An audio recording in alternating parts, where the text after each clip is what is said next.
Profeti alayhi salatu wassalam e ka sjell shembullin e atij që falet shpejt dhe që nuk e plotson rukun dhe sejdën e tij, si shembulli i atij që han 2-3 hurme dhe nuk e ngopin as pak. Subhanallahu, për këtij shembulli dietarët e kanë nxjerrë që namazi është ushqim i shpirtit.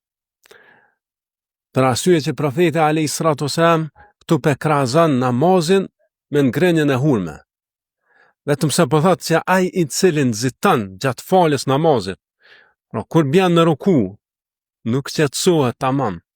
Kur bjen sejdë, nuk qetësohet, por sqepon sikur gjeli, ai është sikur dikush që i han 2-3 hurme apo 2-3 kafshata që nuk e ngopin as pak.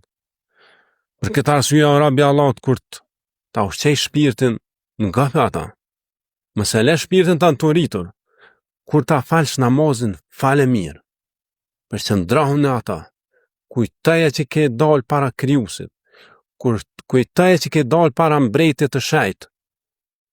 Para atij që i takon sundimi i qiellit dhe i tokës. Dhe përqëndrohu, shlirohu, adhuroj krijuesin tënd me gjymtyrt pa dhe me zemrën tënde.